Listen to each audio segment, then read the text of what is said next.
Vamos entrar. Vamos entrar. Vamos entrar.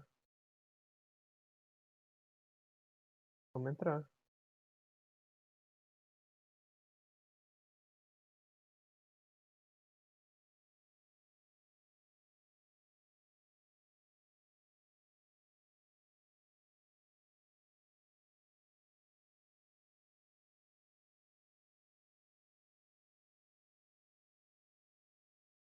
Yes.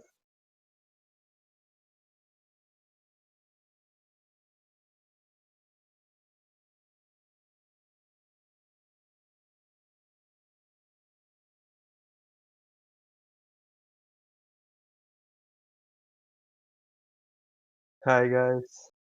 Good good night. Good to be here. Now I'm not just a voice in the background. Now now you are able to see me.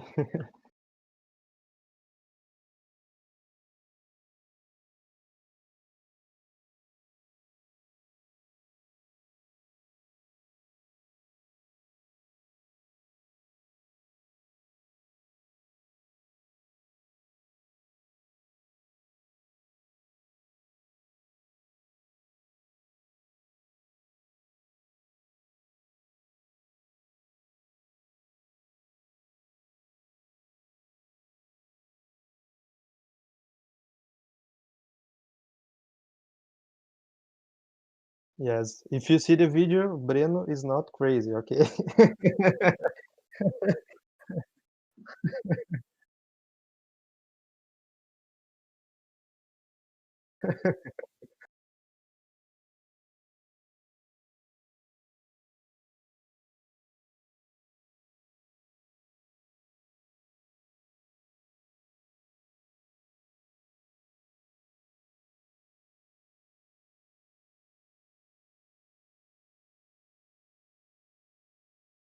Breno, Breno, just a second. Somebody tells me uh, that they can hear you. Just me. Yes, I will say something. Yes, in this in the into which is not we can't hear you. It's yeah.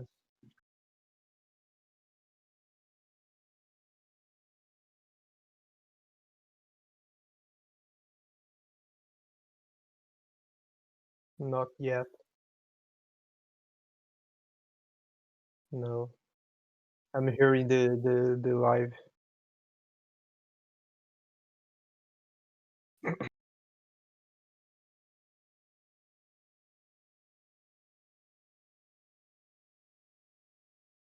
This is all new to us, guys. So just a second.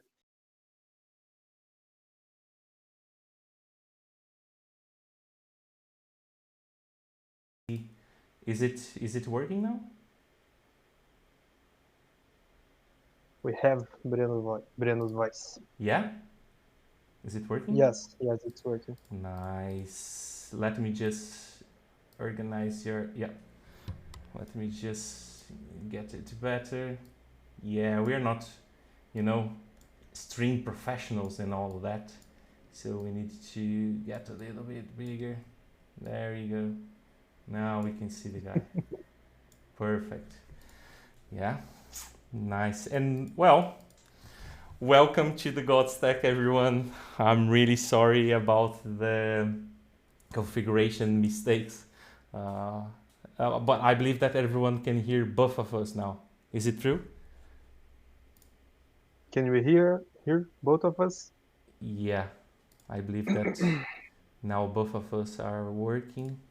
Let me Nice. just see if it's working here as well.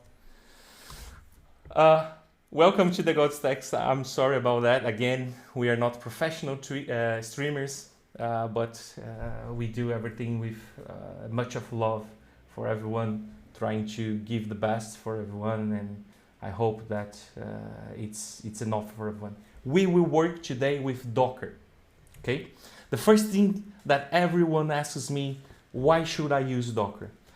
And the first big problem that Docker will solve for everyone is, have you ever heard, and I'm really sure that everyone in the chat has heard this thing, and it works on my computer and it does not work on production.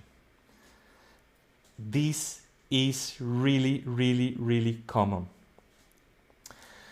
How do we solve that? And why does this problem happen when you are developing a software? Well, because you have an environment in your machine. For example, I'm using right now, let me just change to the desktop. Let's just check here. What kind of node do I have? Node version. I have nodes in my PC. I have the node version 14, but in another PC it can be the version 10 or the version 8. This happens a lot. For example, Google. If we're using Google Cloud, until these days Google Cloud is still using Node.js version 8. Google, I'm doing that because I'm looking right at you. You are a big multi-billionaire company that still uses Node.js 8. Why do you do that, Google? I know that you can hear me. It's a Twitch, it's live, and you can hear my cell phone all the time, my mobile. So please update that. I hate that you just use Node.js 8. But if you get this software that's running here and try to use it into the Google Cloud, it's not going to work. And why that? Well, first of things, we are using type module, and type module just works in the Node 14. Google Cloud is using Node 8. It's gonna crash, it's not gonna work. How do we solve this problem? We solve this problem with Docker. So I believe that the first thing people need to understand, what is actually Docker. I'm not going to go in the deep names and all of that. The only thing I want to say to you is, with Docker, you can create micro machines inside your machine. It's like machine inception. If you ever seen the movie, it's like machine inception. It's a machine inside a machine. And each one of these, I can put my software inside of that. I can use a specific operational system to that. I can use specific Node.js for that. So this is what we are going to study today, and this is what we are going to do. I need this software running inside a machine inside Docker, but running into my PC, because when I get this software and send it to my client, send it to cloud, send it to whatever it is needed, it's going to work properly in everywhere. So you become more professional when you deliver a software with Docker. It's just like you're not just giving the product, you're giving the product with a beautiful box and a lace in the top and all of that. So you're taking care of the software when you're delivering it and sending it with Docker. The second thing is, if it works in your machine the same way it's going to work into the cloud or into the server you've got, this means that's going to work the same way in your colleague machine. So if it's running here, or it's running in the Bruno PC, or it's running into the Deborah PC or whatever, this is going to work exactly the same way.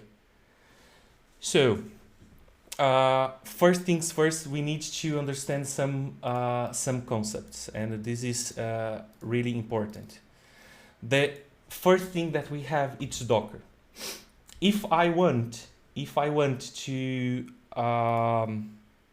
install Docker, what I use to do, I do Docker install, and then I put my operational system. So if you're using Ubuntu, you type Ubuntu. If you're using Fedora, if you're using macOS, you just put macOS.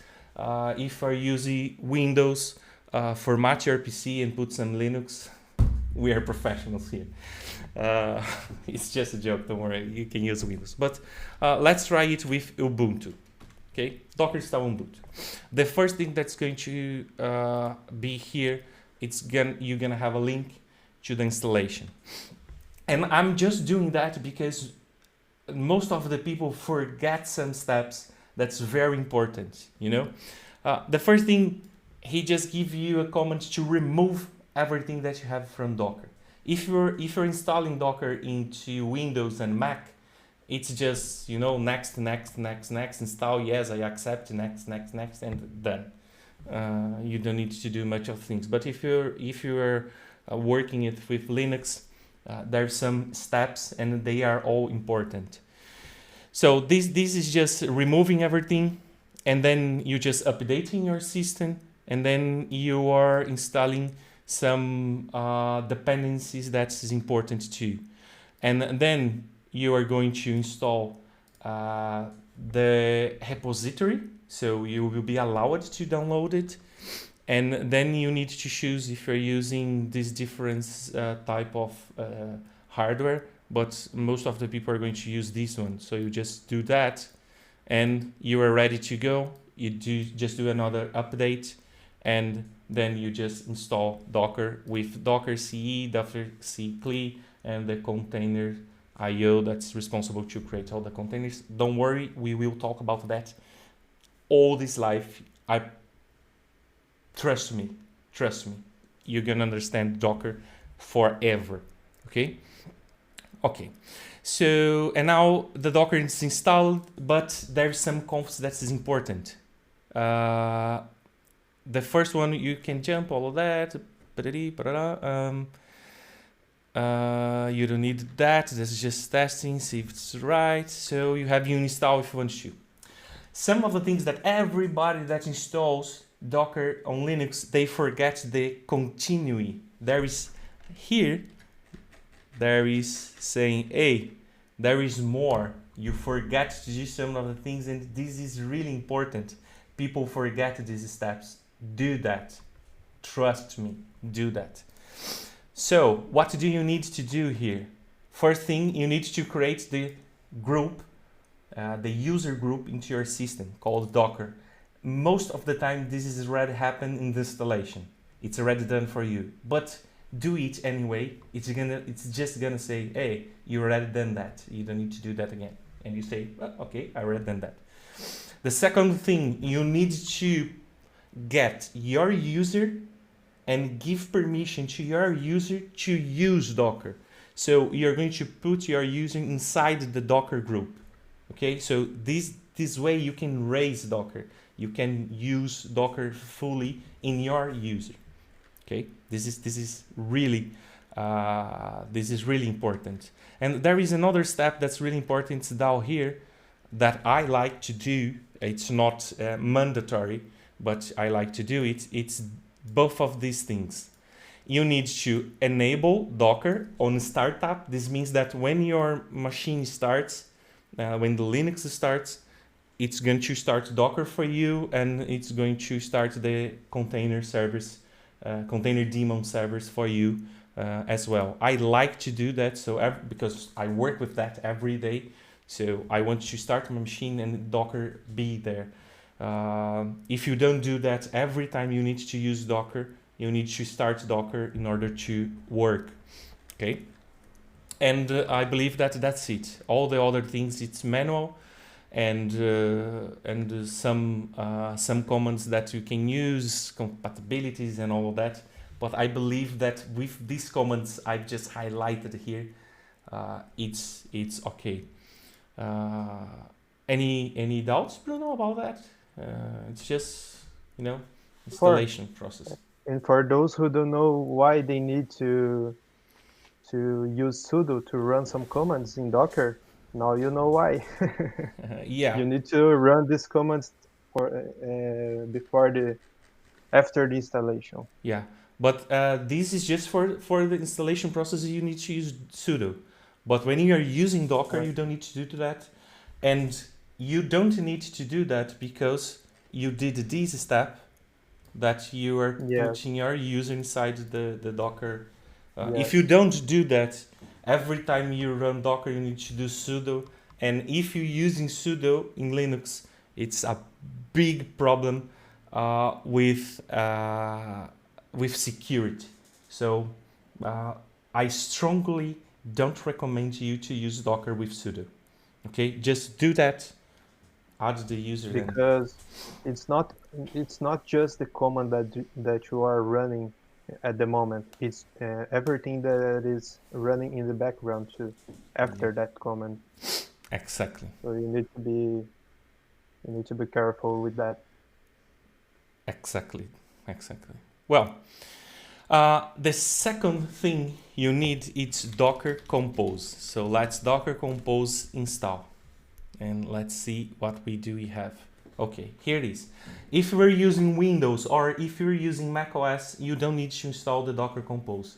In the next, I accept, next, all the things that you don't read, you just do next, I accept. Do you want to sell your soul to the demon? Yes, I want. Next, install it. Here's my sub. So everything is installed for you. But if you are on Linux, you need to come here. Again, it's already done for Windows and Mac. But in the Linux, you need to do these steps. You need to do this one. It's going to download the Docker Compose. And this one, it will make the Docker Compose executable in your machine. So you can just do Docker Compose something and it's gonna work. And you say, hey, what's the difference between Docker and Docker Compose? Okay, Docker, it's the application. So it's the system that you're going to use to create all the machines and all of that. The Docker Compose is just a way that we are going to do to create a EAS infrastructure, EAC infrastructure as code. This means that we are going to create a code to handle with all these machines, and we will understand how to do that. And Docker Compose is the one responsible for that. So when we are creating the code, what we are creating there, it's for Docker Compose. And the Docker Compose will read this code, that it's infrastructure as code, and it will handle all the machines and all that. So you write the configuration, and the Docker Compose will handle everything for you into the Docker.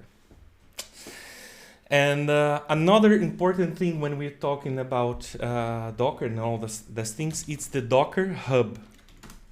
Okay, so what's a Docker Hub? Docker Hub is a website that this one that you can see here. Remember that I said that you can use any operational system that you want for every machine you have. So this is the place that you can find all the operation systems available. For example, I can just put here Ubuntu. So if I want to create a Docker machine with Ubuntu, I just come here and then I will be able to see all the available machines here. Ubuntu 18, 20, 2021 and all that. So you can use these images. In our case, what we are doing here, it's a Node.js. As a Node.js, what we want to do is to find a Node.js node image. Okay, you just it does not have the JS. It's just Node. There we go. So I have all these images available to use. Oh my god, it's a lot. So we have Node 15, we have Node 14, 14 we have Alpine, Stretch. What is that? Which one should I choose? And what is all of that? What's these names? What's Alpine and, well, what is that? Do you know what's that, Bruno? So I think first comes the version, right? Yeah.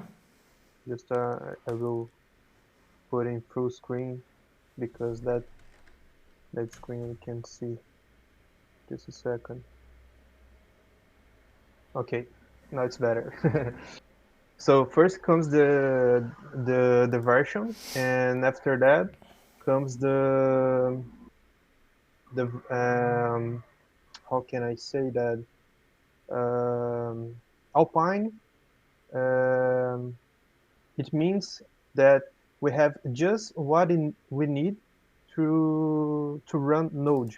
Yeah, So we don't have anything else about the operational system. yeah, So it's a very compact perfect, image to us. perfect. The name before the version, it's the OS, it's operation system, and all of them are different types of Linux. When we started using Docker, most of the people just download Ubuntu, they download Fedora, they download all the most famous Linux that we have. What's the problem with that? In this operation system, you have a lot of things that you are not going to use, and these images are really huge. You have image from Ubuntu like gigas run, and it's a lot of things. So people that uses Docker, they start to think, hey, why don't I have operation system without anything? I just need a kernel. And how much is that? Let's just get it as an example. I have some downloaded here, Docker images, and let's see. So if I get, actually I didn't download it. Well, for example, this one, that's Node.js 14 with Alpine and all of that, all the operational system plus Node.js and all those things, it's just 117 megas. So it's really small, and you can use it into the to the servers, the cloud servers. This means that you're not going to need a very powerful machine, a very big one to do all the things that you need. You just have a small one that runs just what you need, and we will learn how to do that. So first thing that we need to do is to create here, let's create a folder, and we call it registry. Why do we call this folder registry? Registry, it's kind of a repository for all the Docker files that's responsible to create one machine for you. Okay, so I'm going to create a new folder here called API, and then I'm going to create a new folder here called development. Okay, because we have different images that we need to use with different configurations for a local development and for a production development. So what we need to do inside of here is to create a new file called Docker file. It's just like that. So this is actually what I need to. I believe I created a registry outside the APIs, and yes, I did. Yes, it's an inside. There we go. So what's this Docker file? We need to first of all download one of these options. So I'm going to choose, and this one is the one I like most. It's the Alpine. It's a very, very small one. So let's just download it. Okay. So I'm just going to copy this tag, and I'm going to put this tag here from this one. What I'm saying, hey, the type of machine I want to use, it's this one, and then I can do my own configurations. And the first thing that I'm going to do, I'm going to run. When you do the run command, this means that what comes next, it's gonna be like a terminal command. Okay, so what I'm going to do, I'm going to do the npm install globally next. Okay, and One why? thing, one thing that it would be nice to explain to them is what version should I choose?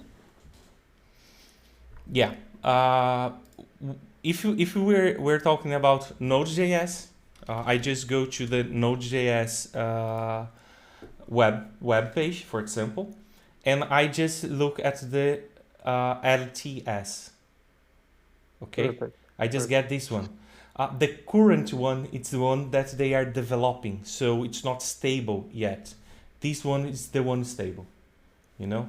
And again, Google, the version 8, it's not even more stable. It's just like in the past, you know. Let it go, Google. Let it go. The version 8. We are in the version 14. Please update that shit. Okay, so I'm always like to use the versions that are LTS, because if you're going to produce something, you need to be in a stable platform.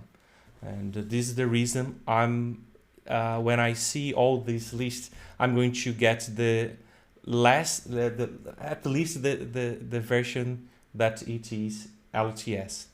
And the second one, Perfect. I always get the newest um, operational system. So Alpine 3.13, it's the last one. I just get it. I don't want this one or this one.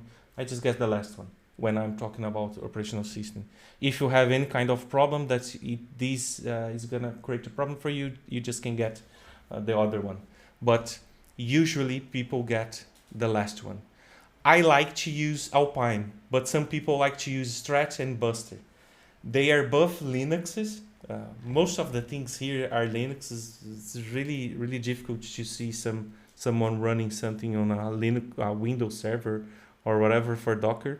Most of the people use Linux for that, unless you are working with some, I don't know, Microsoft languages. So maybe you need a Windows, but it will be listed here. For Node.js, I believe that there is not Windows machines.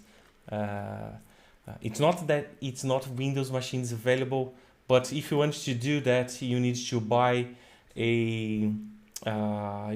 a certificate from Microsoft. So it's not that easy to do. So most of the machines here are Linux one, and I personally like to use Alpine. I've tested all the other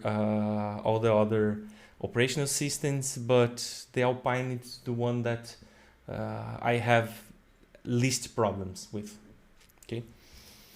So I'm going to install Next globally. Next, it's a query builder. In the next session, it will be just for discussion between do we need to use a ORAM, or do we need to use a query builder or whatever. I'm not going to do that now. I'm just going to focus on what it needs to be done. Another thing that I like to do is to install the bash, you know. So I just do this, no cache, and then I need to install bash. What's bash? Bash is the terminal. These images are so small, so compact, that even the terminal, it's not installed. If you want terminal, you need to install it. Then, so this is what I'm doing. And there is another thing that I like to do. I like to create the work dir. What's the work dir? The work dir, it's the directory inside the Docker machine that you're going to use as a entry point. So some people like to use www, some people like to use HTML, some people like to use data. I have a friend that he's a really, really, really good DevOps. Actually, in my opinion, he's one of the best DevOps in the world. His name is George, and he taught me a lot about of these, and he's a real he has OpenShift certificates, and most of the things I do here, I follow the Red Hat standards. Saying that, the folder that I like to use is this one, src. That's one. But feel free to use any kind of entry point that you use. This means that when we clone things inside the machine, when we work with that, you don't have the home directory. This is gonna be your entry point. And I'm just following the Red Hat standards because I've learned with a very smart and incredible guy, and I just keep the same standard. But you feel free to use anything. And in the end, it's necessary to run any kind of command just to make sure that this is running. And I'm sorry, and I'm just going to use node here. Okay, so this is gonna be my Docker file. This means this is a recipe. Okay, recipe for a machine. I need these Node.js with these configurations and all. I just create this Docker file. Okay, but what I really need, and now I'm going to create a new file here. It's a Docker compose YML file, and here we are going to put the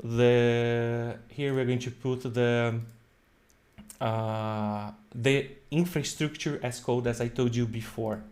Okay, and we are going to create some codes, and this code is going to run in all these this configuration for me. Let's do that. Okay, when we are starting a Docker Compose file, the first thing you need to do is to tell Docker Compose what kind of version are you using. So we're going to use the version 3. How do I choose the version? Well, you actually go to the Docker Compose, right? And then you have, this is Docker install, no, this is one. You have the, getting started, there we go. So you have, where do I got the versions? Actually, I just go Docker, Docker Compose version, version upgrade. There we go. So here is going to be listed all the versions that you have and all the difference between of them. They have version 1 deprecated, don't use that anymore. And then you have the second version, third version. I'm using the last one. This is how I get to the point on which one I'm going to use, so I can get the ultimate features from Docker. Okay. Another thing that I'm going to do, I'm going to create the networks, and it's very easy to create a network for Docker. And how does that works? Okay, you just need to name it. So the network I'm going to create, it's called main. Let me try to let me just get that, and let me just discard. Yeah, I'm just going to use Pint. Yeah, we are real professional. We are real professional streamers. We use Pint to explain the things. Yeah, I'm sorry for that, but it's what we have for today. Okay, so you have, this is your computer network. Okay, you have your computer network. When you start Docker creates another network. Okay, so let's do that. So let's we are real professional doing that, so we are going to change the color. Look at that, beautiful, beautiful. Okay, so here you have the Docker network. I can even write things here, isn't it? Oh, it's beautiful. My God, I feel the most professional person doing that. Okay, so this is the Docker. Let me Docker, okay, network, and there you go. And this is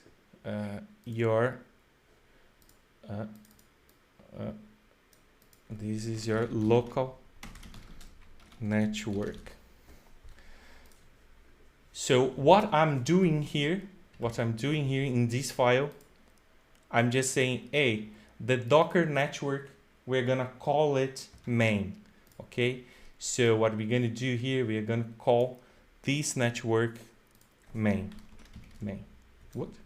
Yeah, main. Okay, so Docker network main. Here it is. Who's this guy? We have a guy here.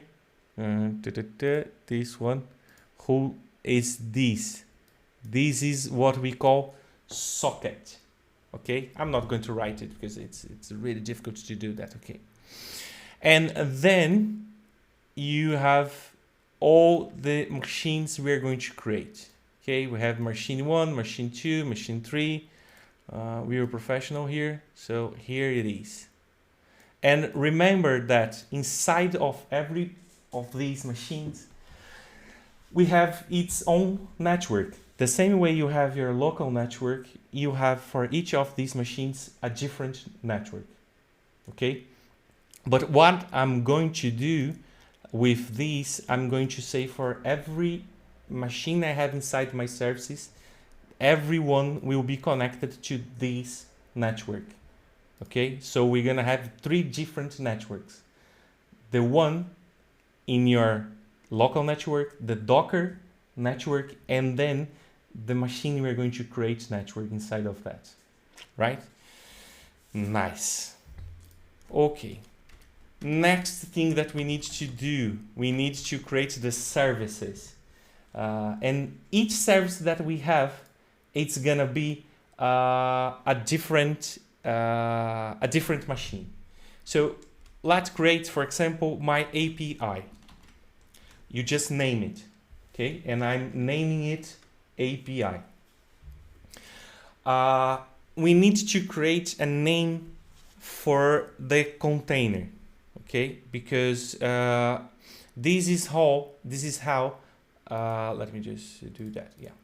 This is how the Docker will understand the name of the machine, but you need to create a name for that as well. So I'm going to create a container name, and I'm going to call it API, okay? Actually, there is one thing I really like to do. When I'm creating these names, I like to use the same name that I'm going to use to access the machine. So let's call it API local.tgs.com. TGS is the God stack, okay? So this is the name I'm going to use to access this machine. So I just use it here, okay? And now we are going to use another command called build. This means that, hey, okay, now I have a service. This service is a service for my API. And where do I get the recipe? For my machine? Remember that we've created the recipe here, so we are going to tell Docker Compose to use that recipe to create a machine, okay? But the first thing I'm going to do, I'm going to create something here called context, okay? What's the context? When I'm going to build the recipe, I need to say where do I start to do that? So I'm going to start from the same folder that the Docker Compose is. So when I say the context is the same context, this means that it's exactly the API folder, okay?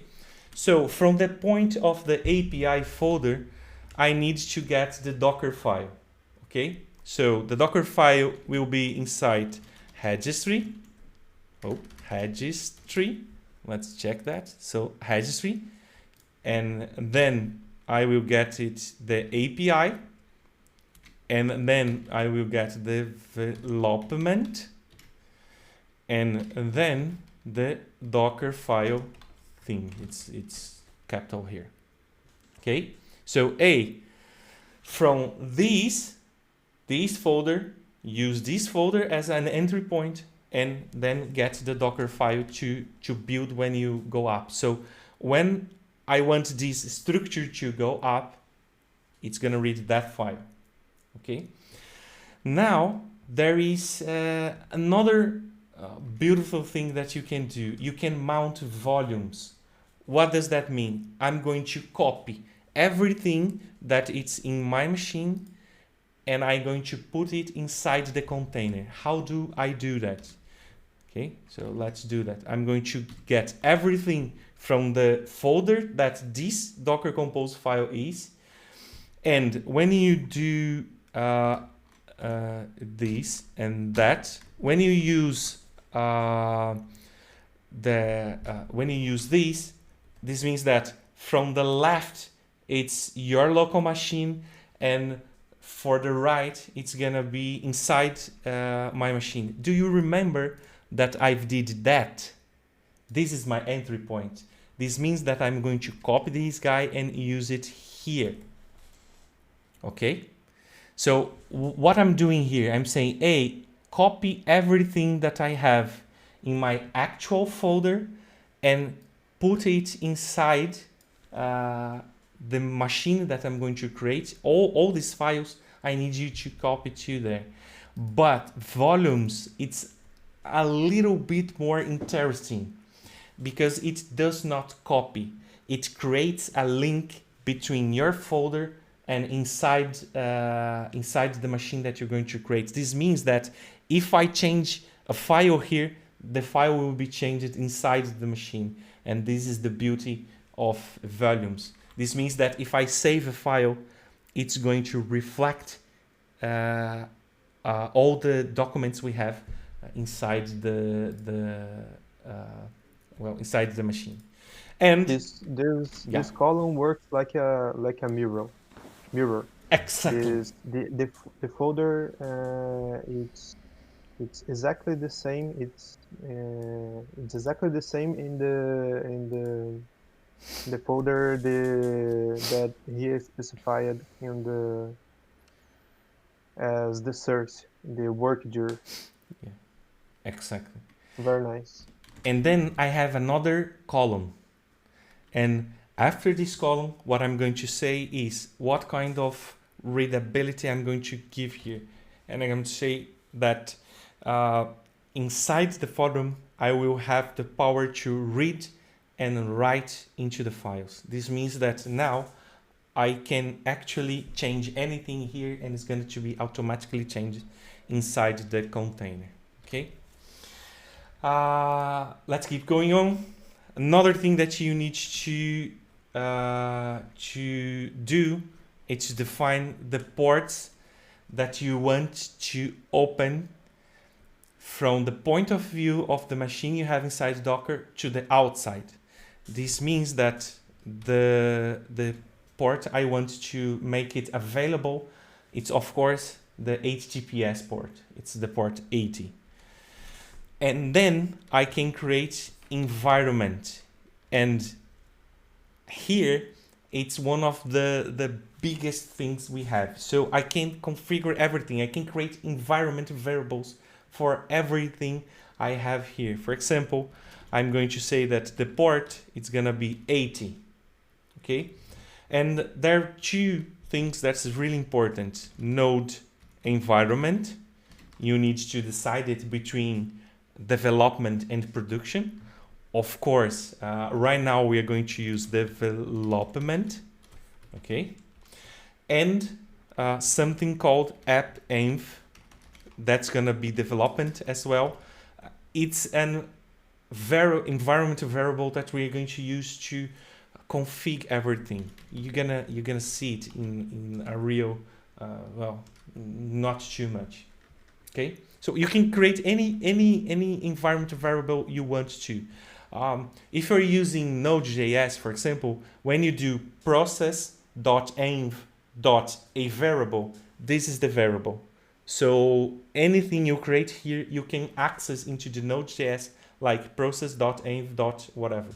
And This is gonna work for PHP, for Python, for Java, for whatever. If anything you put in here, it's gonna be accessible through environment variables in the language you want. Again, you can use this same idea to build any kind of software you want. It's a Python software, Java software, Go, Rusty. It's always the same thing over and over and over again. Okay, beautiful. The next thing that we want to do is to create something like here, it's command. This means what command do you want to run when the machine goes up? Okay, so remember that when we were here, we do the API. What we do to run, it's yarn dev. When I do yarn dev, there you go, it's running. So I'm going to, right now, I'm going to do the same thing, yarn dev. Okay, but we will see that there's a lot of problems and we will solve that in a moment. Okay, another thing that I like to do is to define the restart process. Okay, and I'm going to use unless is stopped. What does that mean? If this service, this container, has any kind of problems, it blocked, it something break inside the code or whatever, what's going to do? It's going to restart and try to do from the very beginning everything all over again and try to recover. This is a kind of recovery mode. So I like to do that.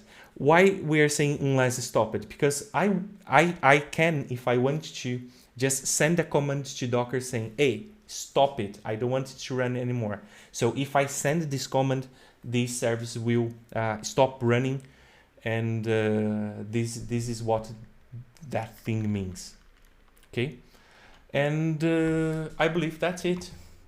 I believe that's it. And what do I have to do now to check if this is working? I need to do the command docker compose and up and pray that everything works. Building API, that's good. So as you can see, API failed to build, pull access denied. Does Never runs in the first time. Yeah, it never runs in the first time. I don't have these. Ah, okay. I forgot to say that's Node. There you go. So it's Node, this version with this thing. You always need to put the Node with column, or if you're getting Python, for example, let's get Python and see if there's Python. What? It's Docker. Yeah, the wrong thing. Let's get here and Python. Okay, I've got Python here. It's mostly the same thing. So you even have Alpine here. So I can get, for example, this. So what you should do, if you're going to run Python, for example, you should do the from, and then the name of the Docker hub. So it's Python, and then a column, and then what you want to.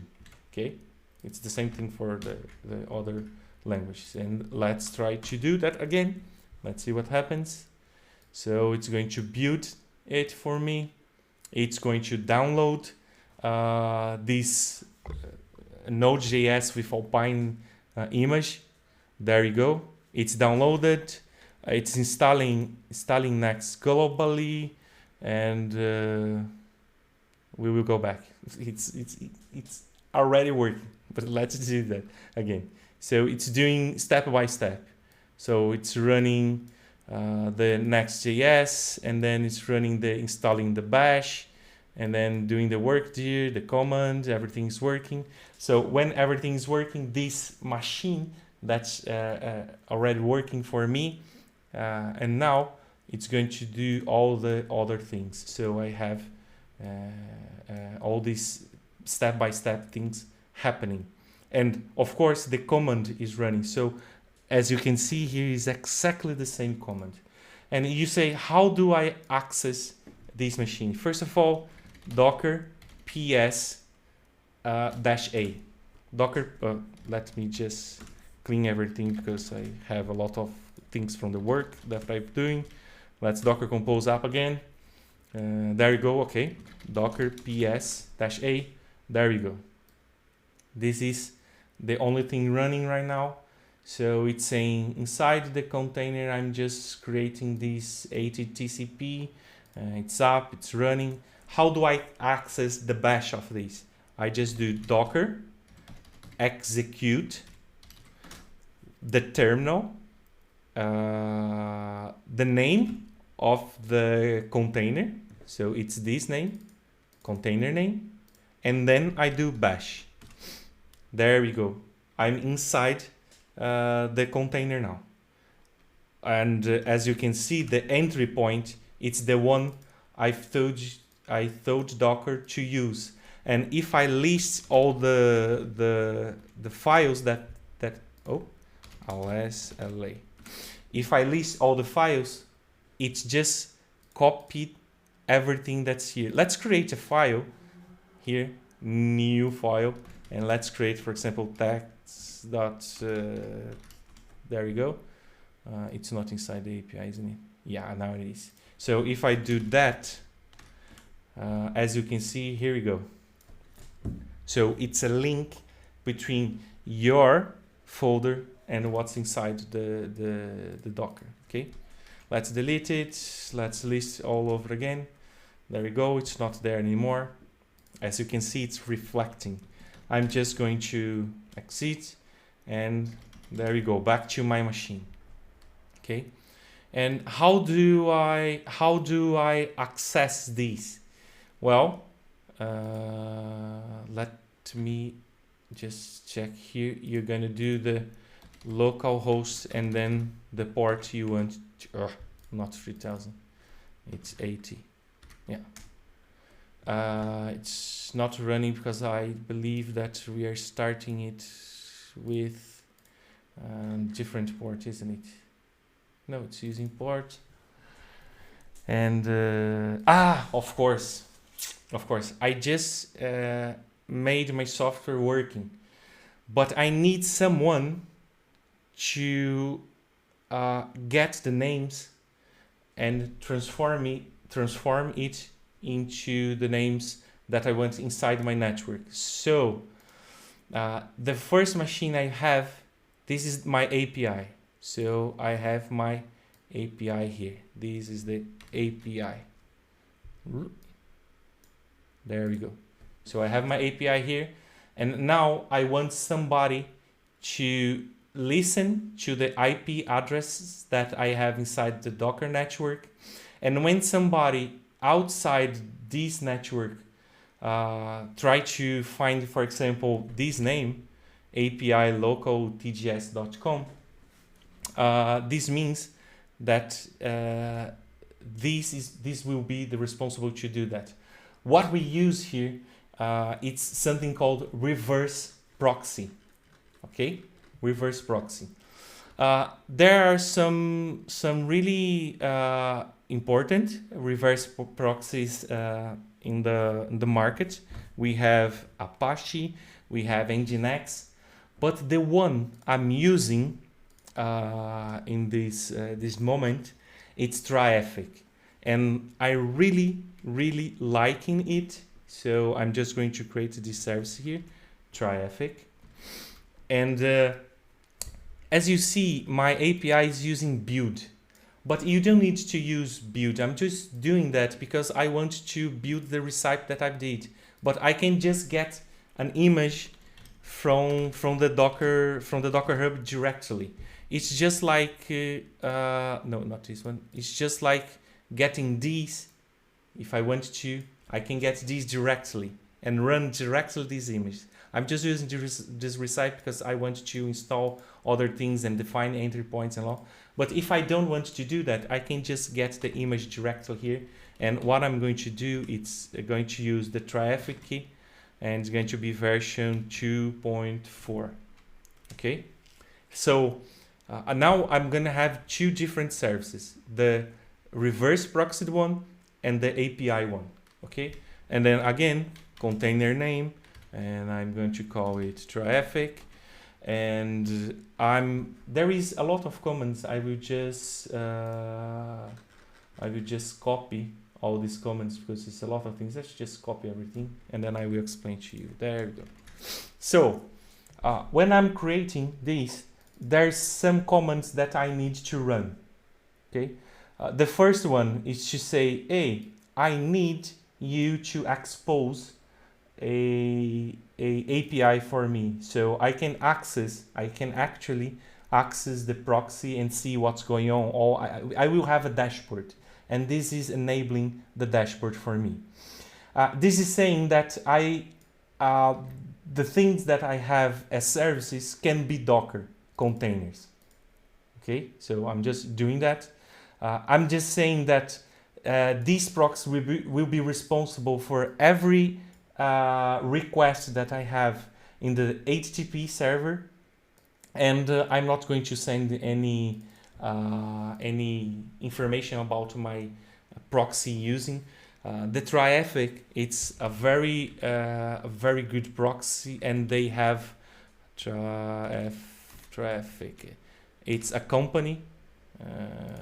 This one, yes, perfect. This one, and they have some products and some solutions. You can just install it. You can just create a user in there, and if it's in production, it's gonna give you a lot of services like logs and lots of things about the proxy you're using. If you're going to do that professionally, I strongly recommend you to do that. But it's not mandatory. You can just use it free to use, and it's not mandatory to buy anything, or it's just free to use. And then I need to, of course, make the 80 door available, and I need to make the 80 door. Through this door, I'm going to access the dashboard. And look at that. This line is really, really, really important. What are we doing here? What we're doing here, we are getting. Do you remember this guy that said that this is the socket? So I'm giving the control of this socket to this container. That's the Traffic container. Okay, let's just do that. Let's just change the name. Let's get the orange one. Okay, so here I have. Oh yeah, it's the back of the thing. Yeah, there we go. Traffic. There you go. Professionals, real professionals. There you go. Okay. So now I've got this machine that's traffic, and what I'm doing in this line, I'm giving the power to this container to control the socket. This means that every request I've got to my Docker network, Traffic will be responsible to handle that for me. Any doubts, Bruno? You're so quiet. Yeah, I'm just observing everything. Because this is new for me too. I mostly use NGX. Yeah. I'm really liking how you are set up in the Traffic. Yeah. Looks nice. Let's Yeah. see how it works. Yeah. And if anyone have any doubt, please put at in the chat box. Exactly. So I was used to use Nginx as a proxy, and I used that like for 5 to 6 years. I used Nginx, and why did I drop it Nginx in favor of Traffic? There's one option that it's a production option that was really, really nice for me. It does the HTTPS certification automatically. you don't need, you just do some configurations here. I will teach you how to do that, but it does the HTTPS certified automatically for you and renew it for you automatically. So this is one of the features that I was looking for that I didn't have in Nginx before. If you want to do that in Nginx, it's possible, but you need to create another container, and there is a lot of difficult configurations you need to do in order to make the HTTPS works on the Nginx. And with Graphql, I will show you, it's just a small configuration and everything it's gonna like run beautifully. So when you go live, when you get this software and put it into production, it will be like beautiful because you're gonna have HTTPS just right away, and you can just use it in whatever way you want to. Okay. Very interested because all the developers know that configure HTTPS, it's a pain in the ass. It's very hard sometimes, and have all this configured automatically. It's very good. Yeah, and there's some DevOps that's gonna say, "Hey, but I can do that in a load balancer." Yes, it's true, and I can do that with some kind of service. Yes, it's true. But the thing is, what I'm trying to do here with the God stack, it's to give to the developer, and when I'm saying about the God stack, it's not the code or anything. The God stack is the person on the other side. So you in the other side are the God stack. Remember that God stack, it's the full stack idea. When you just make it go up. People from HR, there is no God stack. Don't open a job looking for a God stack. This does not exist. You know, it's just it's a joke. HR people, please, it's a joke. But when you want to get this software and go live with this configuration, you just need one machine. You don't need to buy load balancers. You don't need to buy certifieds to HTTPS. You can get the software as it is and just go live with the minimum amount of spend that you can do. And this is very good, for example, if we were creating a startup right now. So you don't start your startup with tons of money. You can just get to Google or Amazon and say, hey, give me 3 different machines with 8 giga runs and a lot of... You cannot do that. When you are starting, you have a very small amount of money. So what do?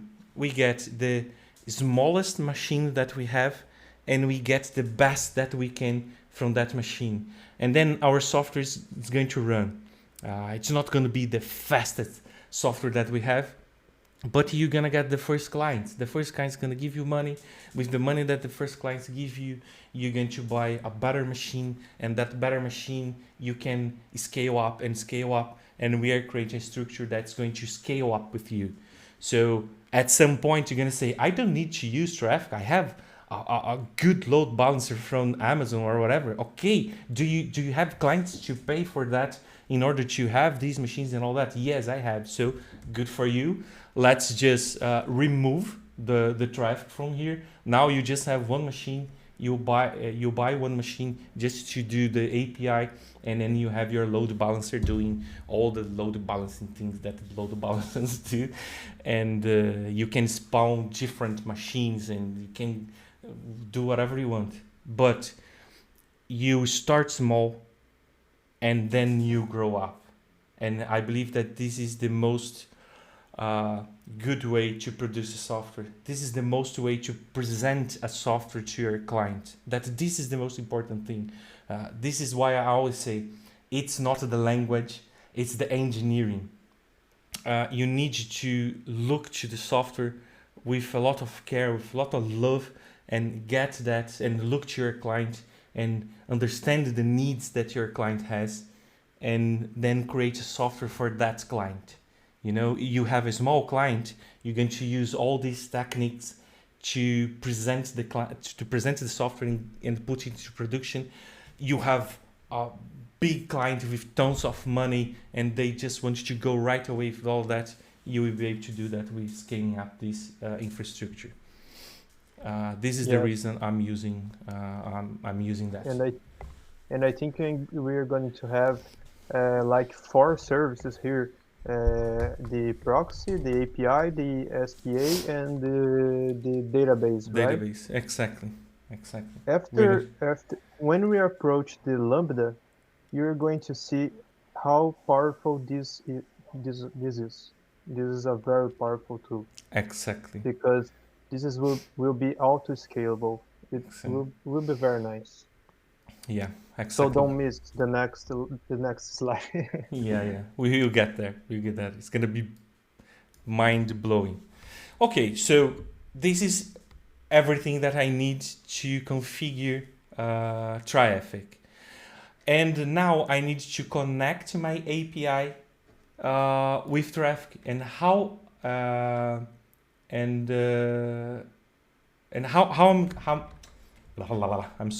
how I'm going to do that. I'm going to do that using the labels. I'm just going to copy the labels I've got here because it's a lot of things to type, but there we go. Let's just delete it and let's put the name here: api.local.tds.com. There we go. Okay, what I'm saying with these labels, I'm labeling the service, and I'm saying, hey, this service is going to use Traffic. So, you know, Traffic true. I need to create routes. This is HTTP routes. And then I need to give a name to the service. I'm going to call it API Web. Okay? And then what's the rule? The rule is I have a host, and the name of this host is this one. Okay? And then I have Traffic, again, HTTP routers in this service that I give the name, and I say the entry point to this label, it's the HTTP.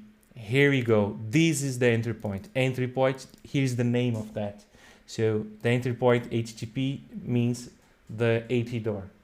Okay, so this is just what I'm doing. I'm labeling it, enabling, giving a name to the host, and defining the entry point. So I'm saying that this container is going to run into the AT door. This is the reason I'm just making these doors available here. Okay, so let's test it. There is one command I like to use when I don't just do the Docker compose app. Every time I make everything goes down, I just don't do the Docker compose app. Why? Because let's do that, for example. Let's list all the things that we have here. So Docker compose PS, there we go. I still have something running. So there are still something running here, and you can have problems with cache. So I need to make sure that everything it's not running anymore. So what do? I do Docker stop, and then I pass the ID of the container. The ID of the container is this one. So I can just do, I don't need to do all the ID. I can just do the first three letters or numbers. Well, the first 3 strings that I have there. In this case is all numbers, but it can be some letters in there. So I just do the Docker stop, and then Docker rm, the same one. So now if I do the Docker ps-a, I don't have anything running. So I'm sure that there is no caches. Okay, so let's do the Docker compose app now. Docker compose app. So there we go. As you can see, Traffic is running and my API it's already running. Okay, let's see if Traffic is running. Let's access localhost 8080, and there we go. Traffic is running and has a real good dashboard that you can see all the things that's happening. And as you can see, I have a host for API. So I have API localhost tgs.com, and I have some other configurations here. If I go inside, I can see all the middlewares, if there is HTTPS configured, and all the things, if it's running, if it's not. So it's a pretty nice dashboard that I have here using this software. I like to use it. Okay, but now what I want to do is to access the api.local.tgs.com, and it's not working. Why it's not working? Well, I'm trying to access something on the internet, and this address, there is no name server or DNS or whatever that knows that. So I need to explain to my machine that if you want to get to this, instead of going to the internet to get that, do that inside of my own machine. How do I do that? I will edit some configs into my machine. This exactly same command you can run on Mac OS, but you cannot run it on Windows. You need to find the host files on Windows. I'm sorry, I don't use Windows. I don't know where it is. But if you go to Google and say hosts file Windows, I'm sure that somebody will guide you to some file. Okay, let's just get to that. There we go. So I have here some routes already configured, and I'm gonna give you a hint. This is one of the things I like to. Well, most of the people use things like ad block or something like that. Some people think that's good. Some people think that's not. What I'm doing here, I'm blocking some things that get information from. Oh, somebody in the chat just find the file. It's C Windows System 32 drivers 8C hosts. There you go. You get that file. You edit that file with the same configuration I'm going to show you here, and it's going to work for Windows. Thank you, Albus. Thank you very much for the information. It's in the chat, people. Well, so what I'm doing here, I like to get some websites that get my personal information, and I'm always I like to go. Sometimes I'm just go to some, for example, Traffic. I just do the F12. I know this is really obsession with the things, but I'm software developer, so I just go to the network and then I just control run, and I just take a look of everything that they are getting. So as you can see, public host stop or collecting. So this is Google Analytics doing things and collecting information. So what do I do if I want to block it? I just get these things, copy. I just go here and I just do that. Want to do oh, sorry. This one, and then I just put it here, just like that. There we go. What's gonna happen here? Every time my machine tries to access this website, instead of going to the internet, it's going to fall back to my machine. My machine does not know how to solve it, and responds as I don't know what to do with that. And what's going to be? It's going to be blocked because it never goes to the internet, get the thing. So this is one of the ways I do to block these websites that get information from me. For example, it's that double click experience, TinyPass, TRS, Taboola, Smart Data Server. I don't know. They're getting information, my information. I don't want them to do that, so I just block them doing that. But you can, of course, I'm working with the God stack, so let's just do the TGS. When you do that, you are commenting the line, so this line is going to be read. So I'm going to make the flux of this machine 001, and what I'm going to get, it's this address. So there we go, get it and put it here. You don't need the protocol, just the name. So now when the browser tries to access the API local tgs.com, it's going to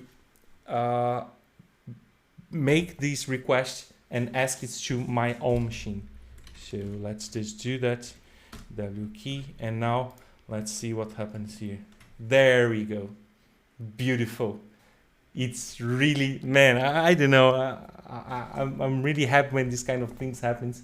And I don't know you, Bruno, but man, look. Yes, it's very nice. It's So, really nice, isn't it? Now yes.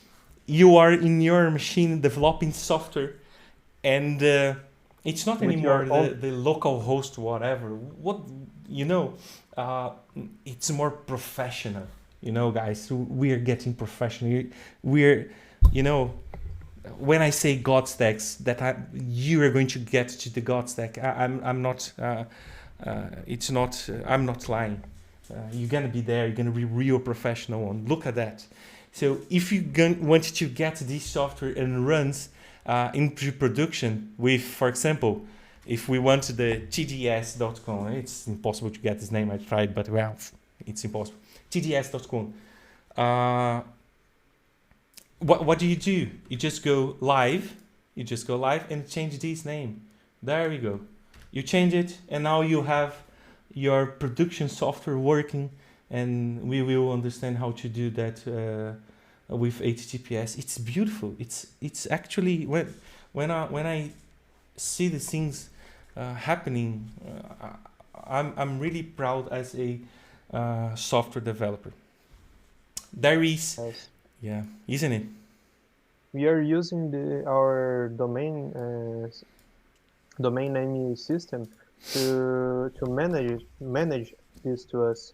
So when we type the address of our development environment, we are saying, machine, let Graphql handle this request. So all the Graphql is handling everything. So when we put this in a cloud server, we'll just change the domain, configure setup on production environment into the Graphql, and will be handled. And we can work with the production and the development environment inside of our machine. Exactly.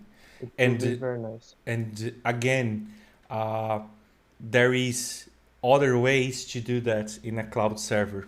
Yeah, again, you could do a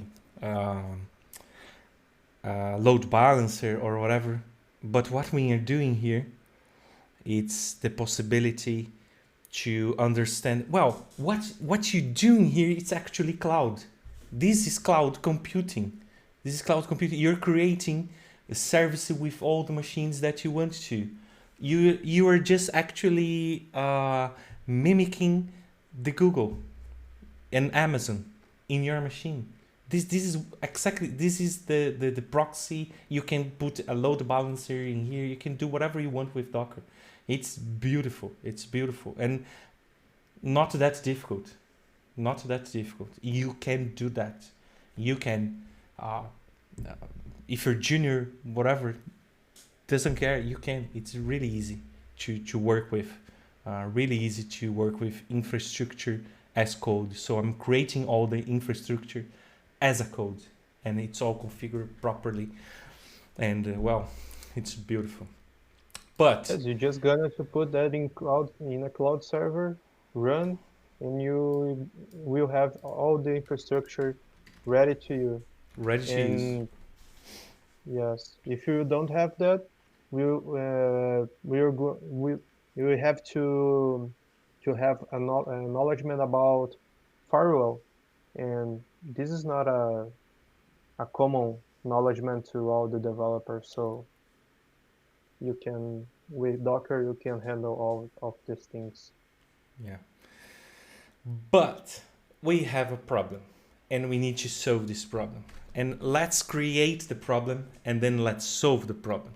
So what I'm going to do, I'm going to do that sudo rm node modules, and I'm going to remove the node modules.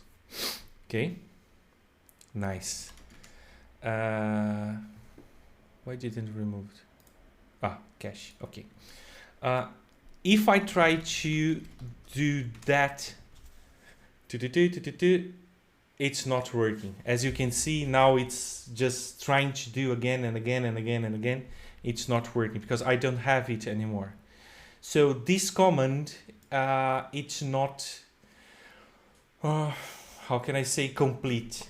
I should do something like yarn install and then do yarn dev. But at some point, I will need to do run the tests and run lint and decide if I'm into production or development and do a lot of things. So this is not going to be the good options anymore. So what do we do? Well, we can actually create a bash script to do whatever we want, and instead of calling the command, we call the bash script. So let's do that. Again, you could just create a bash script here, but I've learned from the best that standards it's good, and well, I'm going to follow a standard, and it's called SUI standard. And again, it's the Red Hat standard. Why I'm following this? Because I've learned it with a guy that was really good doing that, and he told me to do that. So I'm going to create a folder here called SGUI.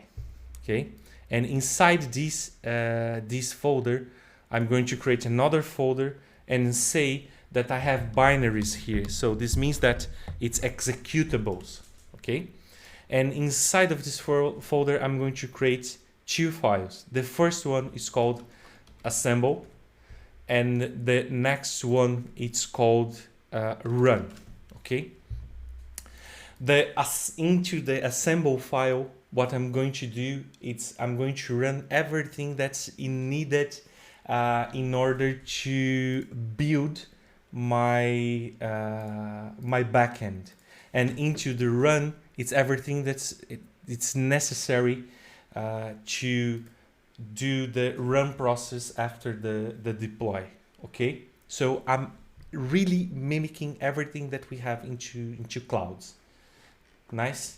So the first command I'm going to use, it's no, it's not actually that. It's these. I need to do that, and it was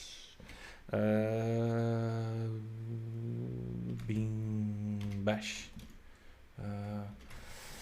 Why do I need to do that? Well, because this is a bash script, so I need to point it out where is the bash, and in the Linux machines, the bash it's commonly found here. So I'm just going to close it, run again, and there we go. It's a red, understands that's the bash script. Okay, so everything that I do here, it's almost just like running commands into the terminal. Okay, almost like we're gonna see that we have some configs that we can do. The first command, it's set that -e. The set -e is gonna say if there's any error, stop. don't go forward if you found any kind of error. At any point you find an error, just stop. For example, run the tests. If the test fails, stop. Try to install the dependencies. If the dependencies didn't install, stop right there and try to start from the beginning all over again. Okay. There is another bash command that we use. It's this one, .glob. This means that if anytime you copy folders from one place to another, copy the hidden folders as well. In Linux, the hidden folder is the one that starts with the dot. So dot, for example, this one should be a hidden folder. Hidden folder, hidden files, all these guys. If you copy the hidden folders and files as well. Okay. And the first thing that we're going to do, we're going to create an if here. So if I have the file package.json, okay, if I have the file package.json, then what I'm going to do, I'm going to do some echo here. All right. This is going to be printed into the terminal. So I'm going to say found package JSON will install dependencies. Okay, and I will do the yarn install, and right now I'm going to do the production equals false. Okay, so this means that I'm going to install the dev dependencies as well. So if I start an if, I will end it with an fi. This is how bash scripts works. It's not me doing things here. Okay.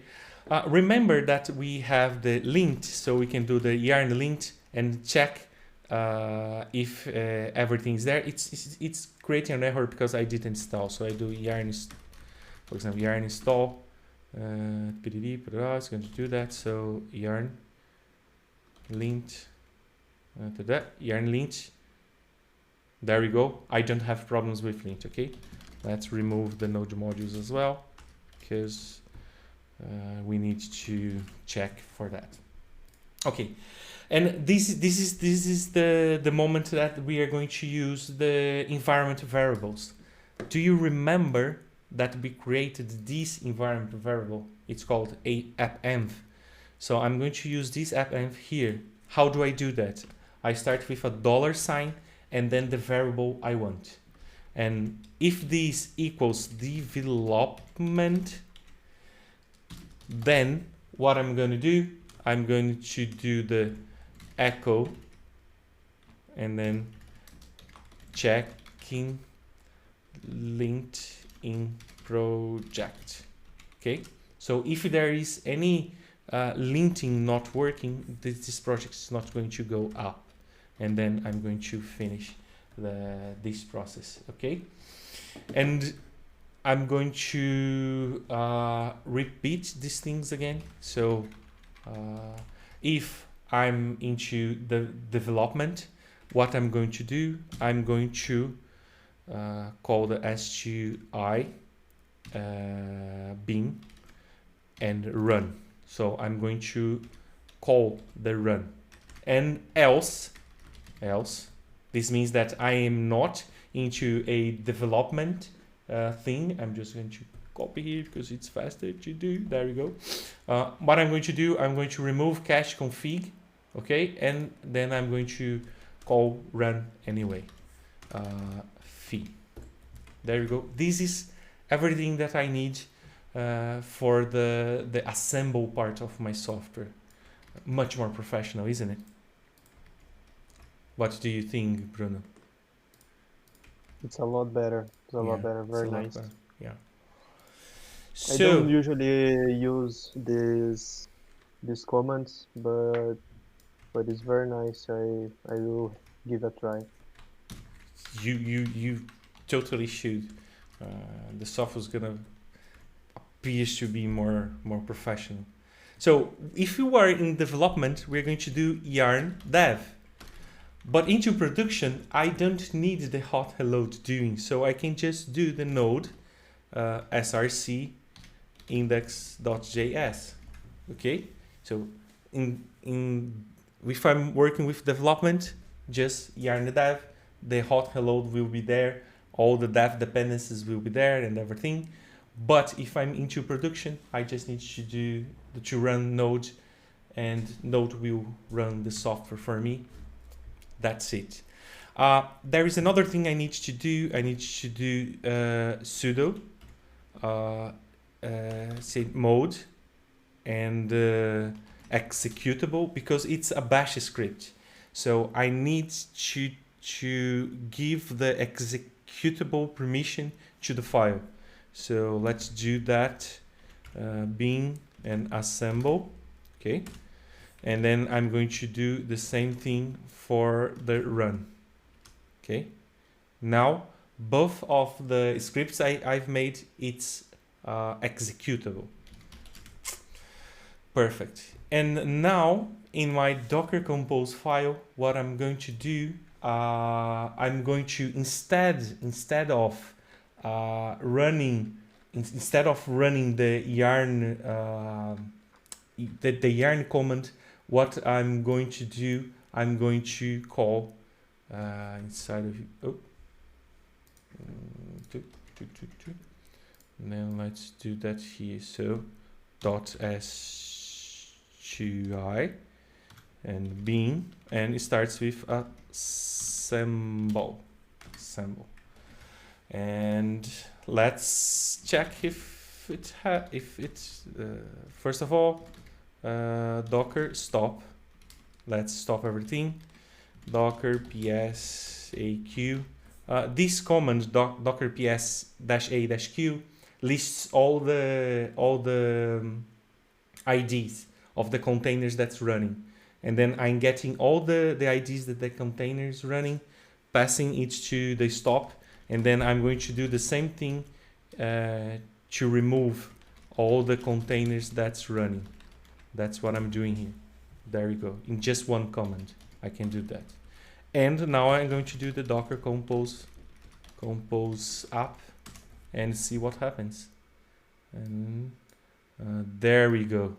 As you can see, found the package JSON will install dependencies. So it's running this line, actually. It's running this line. And then at some point it's gonna run the linting. So let's wait for it. Okay. No, I forgot something. Okay.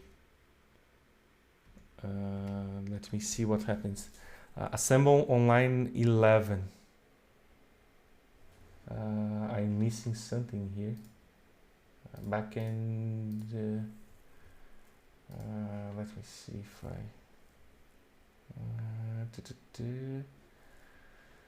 11 missing. What's missing here?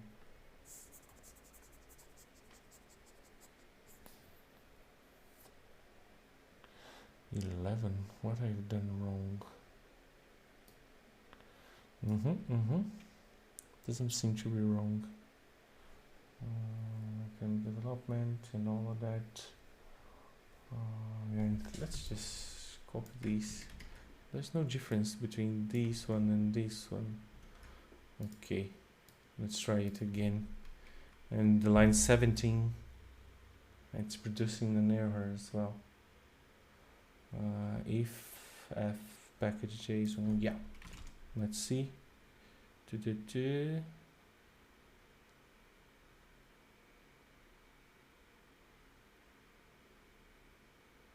What? It's exactly the same.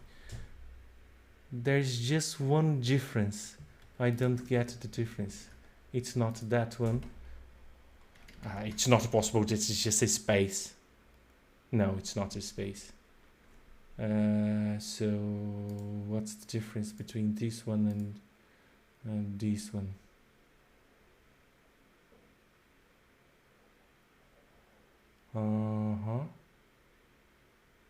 It's removing trash.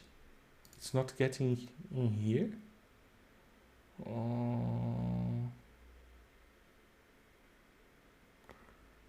No, not possible. What I'm doing wrong? Let's get exactly the same thing. If I want to copy, it's gonna be the same. Why it's not working? Iffy. This is one of the things that happens, that it's just one small whatever thing that you're not seeing. It's exactly the same thing. Let's just, man, if I copy paste and it's the same thing, yeah. And now if I'm going to run. Alba said that you need a space on run bash. Where? Yeah. Now it's the line 3. What? The third started. Well, let me just check if it's... Open the run file. It's actually working. It's actually working, as you can see here. But we are professionals. We are Godstack. We open don't... the run file. Open the run file. Yes, this is the run. Could be there. Yeah, but if try to put that space in the yeah, but it's not possible. That's just a space. Oh my God! It's this space. Oh. This is one of the things that happen with software developers. It's just a space. Okay. Big shout out to Albus. Thanks. Yeah. Man. Thank you, man. Thanks for the tip. Thanks for the tip. Thanks for the tip. Yeah. It's just a space. It's incredible. But standard, it is standards. We need to follow the standards if, well, we are going to be good software developers. There we go. Again, it was working. But, well, if you want to be a good software developer, don't satisfy yourself with things that's just working. Okay, do a little better, and well, do all the things. And okay, it's running, so let's test it again. It's running, so I can do all the queries that we did before about books and ID, title, and here if we run, it's gonna get. And again, in the title, I have the upper set to true. Everything that we did before, it's working here. Okay, and seems to be a little bit more how can I say, professional. Okay, but we can always improve what we are doing. Okay, the first thing I'm going to do, I'm going to create a file here called not here inside the API, new file called .env. Okay, this is gonna be the environment for the Docker Compose file. Okay, let's, for example, let's create a variable here called environment. Okay, so let's, not this one, and this one, environment, and let's call it development. Okay, how do I get this variable and use it inside Docker? We are going to do that just getting these, and then you do the dollar and with the brackets, and then you put the variable there. Okay, so this means that when Docker runs, it's gonna read the .env, get all the information that we have there, and put it inside the Docker Compose to run. For example, this guy, it's a very important one. So I'm going to create here, not here, I'm sorry, here. Let's create the app, the API URL. it's gonna be api.local.tgs.com. There we go. And now I can use this instead of that. So I can just come here, get this thing, and then I can do that API URL. Okay. Now if I want to go live, the only thing I need to do is to change this name, and it's going to change in all my Docker Compose file. So we are improving all this information. So anything you need and you want to just make it available. For example, the door, okay, the port. I'm sorry, not the door, the port. Let's go with HTTP port. It's gonna be the 80 port. Okay. Then I'm gonna get this, and instead of using the 80 here, I'm going to use the HTTP port. Okay.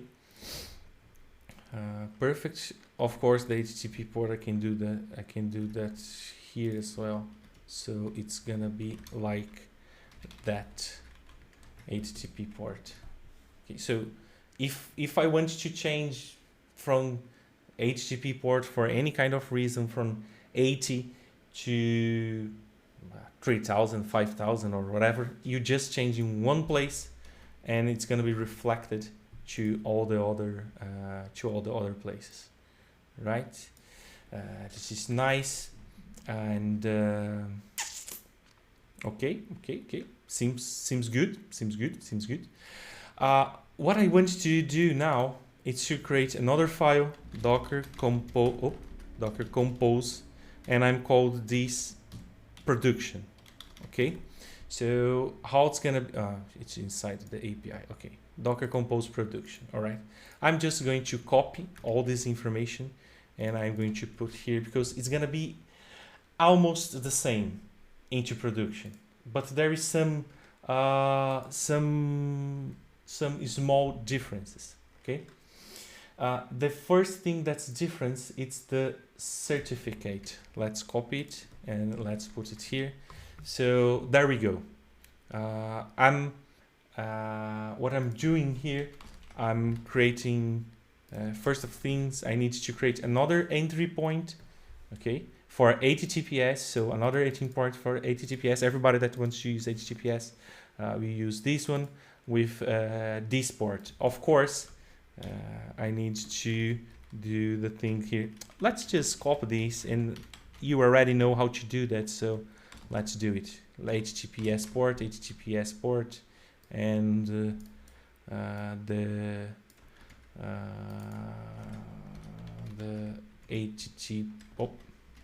HTTPS port, right?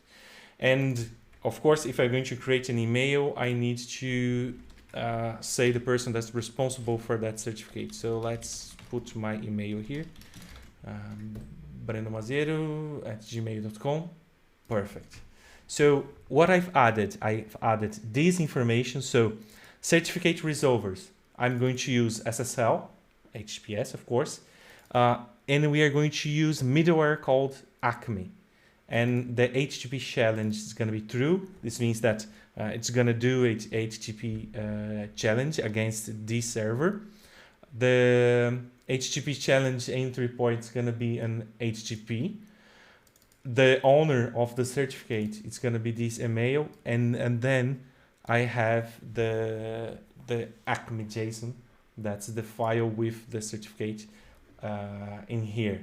Then I've created an HTTPS port, so it's open now for traffic to use, and I need to mount the volume with the certificate, just in case I need to check for it. It's not mandatory, but it's good practice to do that. Let's just drink.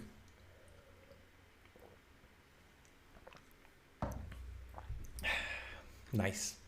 And now I need to change a little bit the labels that I have for my for my API, and I'm going to get these labels. Okay, let's do that. Perfect.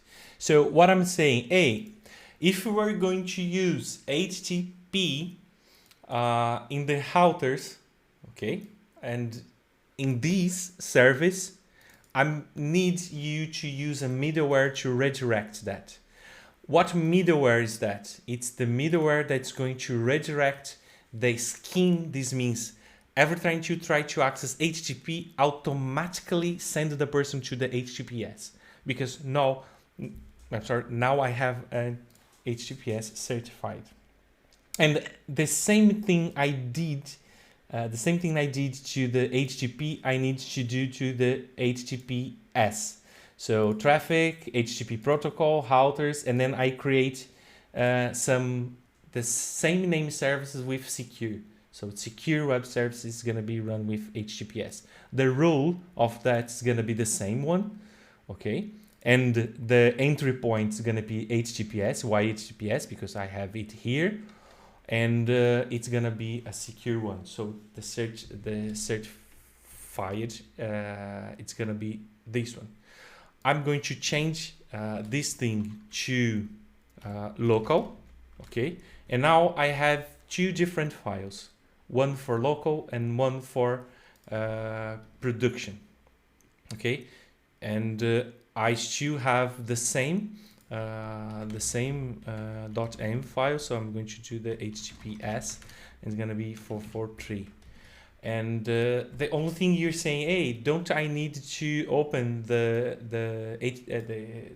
HTTPS port for this container? You don't need it, because the traffic, that's reverse proxy, is going to do everything. So if anyone calls the HTTP, it's going to get HTTP from the API, going to put the HTTPS certified, and going to send it back. So traffic is doing everything for us.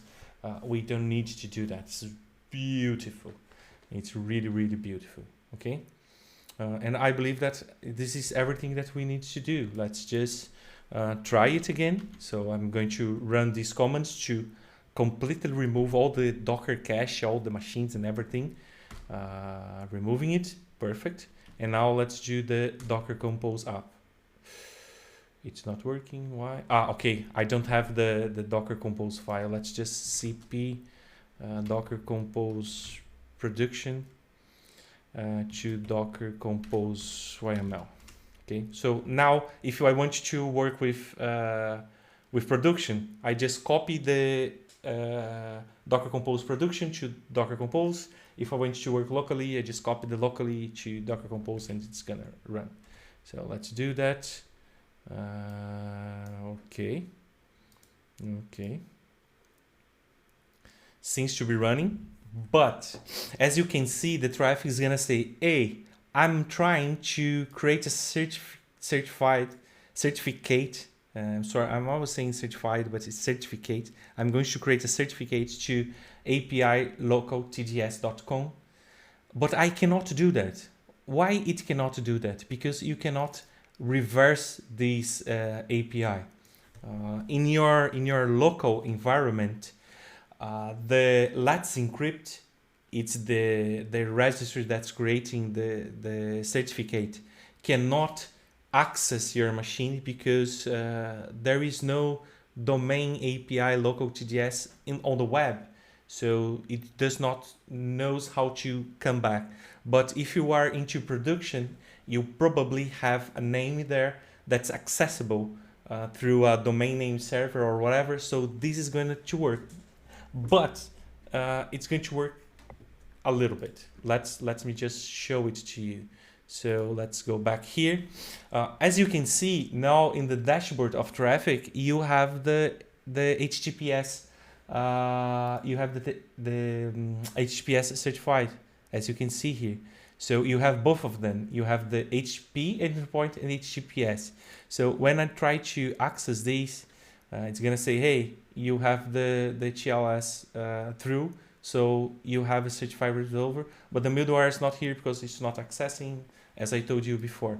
So let's see, this one, it's accessing the HTTP. So if I refresh it, it's gonna say, hey, you've been redirected from HTTP to HTTPS. And of course, the browser is gonna say, you have a problem here. This certificate that I'm receiving, it was not validated by Let's Encrypt, the company that's responsible to do that. So we're going to do the advanced and proceed, just because I want to show you that it's creating a certificate. So it's invalid again because you cannot access. But there you go.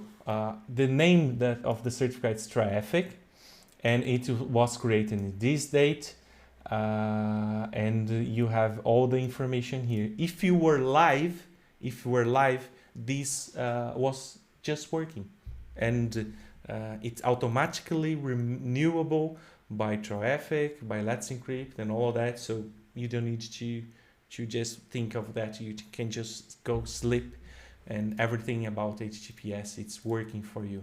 Locally, it's not going to work, but if you see the protocol, it's an HTTPS protocol, so it's actually working.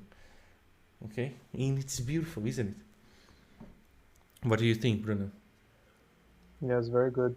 And it will be more beautiful when it's deployed. When we Exactly. have it in a cloud server. Uh, And Alba suggested some good things in the chat too. yeah. This is Instead of actually, yes. What Alba said is it's actually really good. You can just do the Docker Compose and set the file that you want to run. Let's try it. What he just told us. Let's just remove this one, and for example, I'm going to do Docker Compose app. Instead of just doing the Docker Compose app, I can just say, hey, Docker Compose, use this file. So it's going to be Docker Compose production and then app. And there you go. I can just run. And if I want to test the local, I'm just going to do local and run. There you go. Now it's running locally. Perfect. Thank you very much, Albus. This is true, and it's really good to use. this is a good approach to instead of renaming the file, but personally I like to create a file and put it in the git-gnar. So I just rename it, so I just can run Docker Compose up and have this file forever, and I don't need to copy and paste anymore. Actually, I want to do well. Both of there is no. I'm gonna be really well. There is no good and bad. You can choose what you want Of to do course. and all, but there is one thing. Well, it's because I like to make it even better. Again, if I'm going to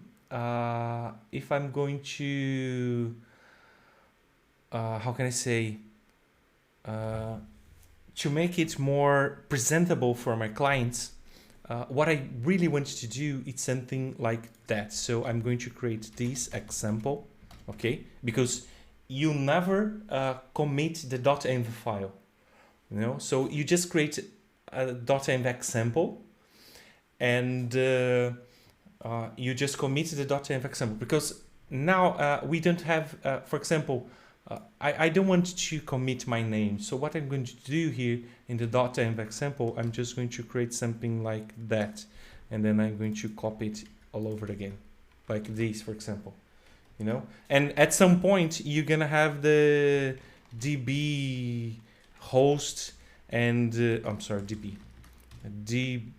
DB host and DB name, DB password. You don't want to commit the DB host name and password and all of that. So instead of creating the .env, we are going to just create an .env example, and the person will get this information and create it by itself. And I'm going to even put the .env and the Docker compose YML file into the git ignore. So if the person, this will make the person not to commit these files into production. That's really not good to do that. What I'm going to do here, I'm going to create a new file called install .sh, okay, and I'm just going to put it in here, and sudo mode and make it executable, okay. So my client, when it receive the software that I'm sending to him, I just say, hey, run the install. Let me just make it go back. Just run the install file, and it's going to install the software for you. I'm not just going to do that for a client. I'm going to do that for my friends that's using the same application as I am doing. So in this install file, I'm going to use, of course, a bash script, and I'm going to do some things in here that some of them you know, some of them you don't, but let's do it step by step, okay? The first thing, this one you already know. When copying files, it will copy the hidden file as well, okay?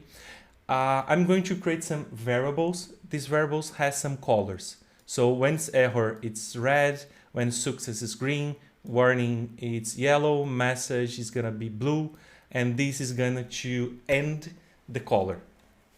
Okay. So my bash will not just put one color and do it forever. Just going to end the color. And then I'm going to create some functions here. Okay. I'm going to call this function show error, show warning, show success, and show heading. Okay. When I run this show error, it's going to get the color of the error. It's going to run, and it's going to run the error that I'm going to pass. And then it's going to stop the color, and it's going to end my script. If it's just a warning, instead of ending my script, it's going to say, hey, press enter to continue, or Control C to stop. So you can continue or stop because it's just a warning. If it's a success, it's just going to show the message, and if it's an H1, it's going to show this one, okay? The first thing I'm going to do, I'm going to make sure that my client has Docker installed. So what I'm going to do, I'm going to run this thing and say, hey, print it into the bash script for me. If this command runs, so if I can get the version of Docker, so I'm going to say, hey, I can feel the presence of Docker, keep going. If the Docker is not installed, this means that I cannot run my software. So I'm just going to show an error saying you should install Docker first, and then this person can continue. Let's try it as it is right now. Let me just save it and see what happens. There you go. So it's going to do checking for Docker, and it's going to say, hey, the Docker is here. Okay. And the next thing I'm going to do, I'm going to clear everything that's running in my client machine, because maybe it can conflict because I'm using the htdoor, maybe the client is using the htdoor, so I don't want that to happen. So I'm just going to clear everything for my client before I can just go to the next steps. So let's do that and see what happens. I didn't save the file. Save the file. Let's run. There we go. So it's going to check for Docker and clean all the containers. Okay. The next thing I want my client to be sure that he then, let's just remove this one, I don't have this one yet. Yes, this one is not the gold stacks, it's TGS. So there you go. I'm just going to show a warning and say, please add these lines to your hosts file. And there we go. And then it's gonna say press enter or Ctrl C to stop. Okay, so that's the warning. Warning, it's in yellow. And please add this line to your ATC host file. Super user will be needed. Some information again. The next thing I'm going to do, I'm going to do this thing. That is, I'm going to create the .env file. So I'm going to cp the .env example, let's call it local. Okay, right. So I'm going to get this file and copy to this one, and I'm going to show success, error if I can't do that, and warning. This warning is going always to be shown because again, you need to edit the .env and put some information that's sensible. Do not commit this kind of information. So let's do that again. It's done. So when I press enter, there you go. It creates the .env for me automatically.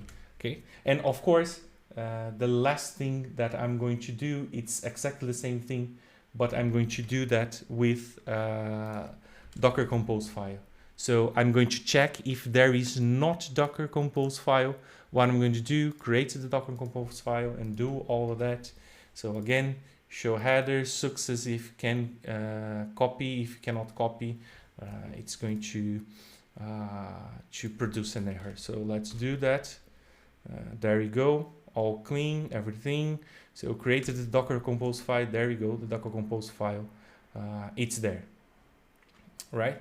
And for the last thing, what I'm going to do, I'm going to run the Docker.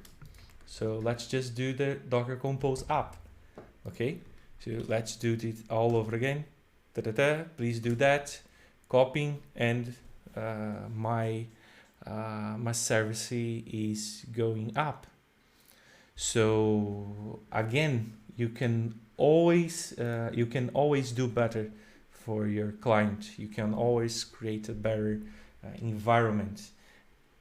You are a god stack. You are creating a software. So the best you can do for a client to make it easier, the best you can do to your team to make their life easier to do, you are going to do that.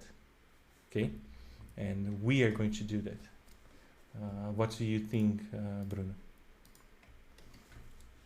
I think this is very good because when we are in a project that have a lot of developers involved in make the application better, we have to make able to everyone collaborate, and no matter if it's a junior or a mid developer or it's a senior, this will able everyone to work properly. So it's very nice. Exactly. And what we're going to do, install dev. Okay. And then I'm just going to copy these and paste it here. And then I'm going to do that. Instead of install dev, I'm going to do install production. Okay. What's the difference between install dev and install production? Instead of getting these from that, I'm going to get these and dot example. Well, right now it's the same thing, but it's going to be different into production. So let's copy these, paste, and then instead of using local, let's use production. Okay, and then let's get to this file. And then instead of using local, we are going to get production. I've changed the wrong file, isn't it? Yes, I did. PRD, I'm going to make it better. Yeah, the dev, I changed this. It's not, it's local. And example, parada, nice. Let's close it all. Let's remove these, remove that. And now let's do the install production.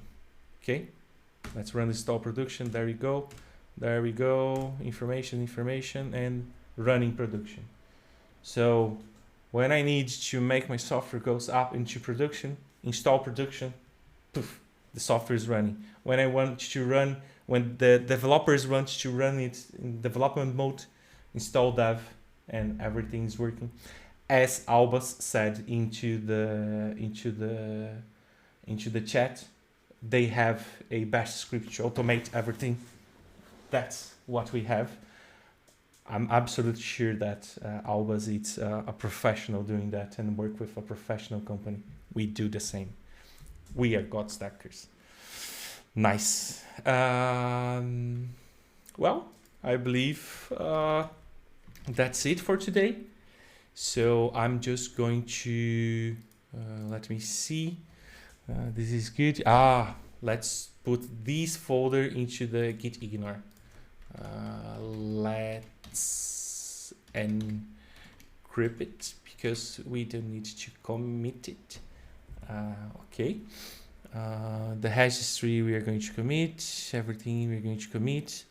One other thing I like to do, I'm not going to do that here, but we should do something like that. Instead of just committing everything, the good practice is to like do things by things. We'll add .env examples files, okay, and then I'm going to do that. And then I just copy this and we'll add docker compose examples files actually. We'll update .git ignore. Nice.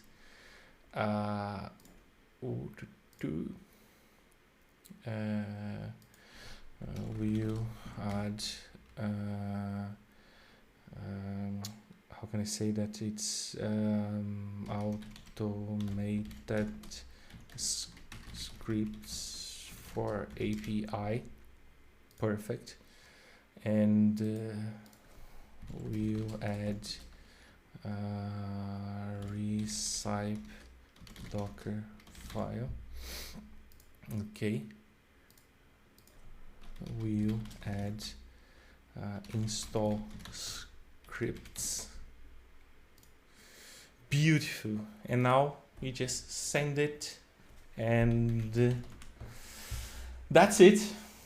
I don't know if Bruno has any doubt. I don't know if people on the other side, my friends that's there, has any kind of doubt about that. No, it's very clear so far. And of course, I work with that also. But guys, if you have some doubts, let us know.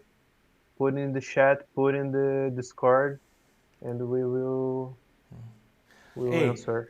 Somebody in the chat said, "Hey, come to Brazil and all." I'm actually living in Lisbon, and I will move the next month. I don't know where yet, but I will actually move from Lisbon. But Bruno, it's from Brazil, so he lives in Santa Catarina, Florianópolis. Yes. So he's from Brazil. I'm Brazilian as well. I'm just living here in just happens that I'm living here in Europe, but I'm Brazilian as well. So yes, he's saying manda salve pra Palhoça. Salve pra Palhoça. That it is the how can I say? It's It's part of the big well, Florianopolis. exactly, exactly. It's actually Florianopolis. It's part of Palhoça. I've heard about. So Palhoça, it's the biggest center city that we have in the south, and everything goes around around Palhoça. And well, salve para todo mundo da Palhoça, hein, então. A big salve for everyone that Nice. it's English speakers in the chat. A salve, it's just like hello. Well, so I'm saying hello for everybody in Palhoça, and there we go. So hit me up Nice. if you want to, if you have any doubt about this. Well, if you choose at any point in your life, you choose to be a software developer, what I'm going to say to you right now is you choose to be my friend. So because we have the same same dreams, we have the same things that move us. So we are friends now, and we do the same thing. You're not alone anymore. You're not alone doing your software. You are with me. You are with Bruno. You are with a lot of a community of software developers, and everybody's gonna help you to get where you want to be. And I'm here to help as well. So hit me up, whatever you want to. You have my email. It was just right there in the video, and I will be glad to help anyone that wants any kind of help. It's Nice. missing a README. Exactly. This is one of the things that we are going to do in the next session. We are not just going to do in the next session. The next session, we are just not going to do the README. I have plans to start a little bit of testing. It's not going to be the testing day. In the next session, my 2 hours speaking in the next session, we will work with the database. So we will create all the migration process and everything, but we will do the README as well. And I want to show you guys how to use the Git actions to do the CI process for us, and see how this works. So my plans, the first thing, README, Albus, it's perfect. We really need to have a README that's really professional. I want to work with the database, so how to create the database, run the migrations and everything that we need. And the CI process using Git actions for this API. What do you think about that, Nice. Bruno? A good idea? Good idea. Good idea. Let's do that. Let's do that. Exactly. Let's do that, guys. It's I'm getting used to that. I really wanted to say that I'm really getting used to that. I'm liking it too much. I'm not professional streamer. I believe that Bruno is not as well. No. We are doing the best that we can for you in the other side. So thank you very much for being here with us. See you in the next Tuesday. So every Tuesdays and Thursdays we will be here from 10 to midnight in Europe, from 6 to 8 in Brazil. See you in the next session. See you in the God. You guys. Bye.